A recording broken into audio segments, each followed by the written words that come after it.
matin, Be'ezrat Hashem, nous allons donner quelques indications sur le jeûne du 17 Tammuz qui a débuté ce matin à 3h25.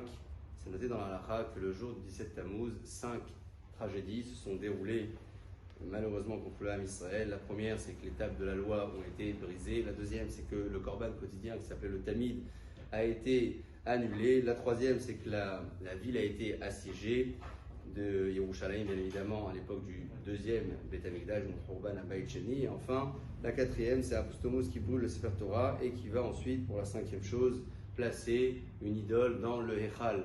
Voici les 5 raisons pour lesquelles on doit jeûner aujourd'hui à la date du 17 Tammuz chaque année. À partir d'aujourd'hui commence donc une période de 3 semaines restrictives dans lesquelles on n'écoutera pas de musique bien entendu, dans lesquelles on évitera également d'acheter des vêtements sur lesquels on a l'habitude de dire le Shehianu. Aujourd'hui, plus particulièrement, on n'aura pas le droit de manger et de boire, on aura le droit de prendre une douche, de se couper les cheveux et de se raser la barbe si besoin. On évitera toute festivité, au moins pendant le jour du 17 Tammuz. Il n'est pas interdit de travailler, il n'est pas interdit de réaliser ses besoins quotidiens, courses et autres.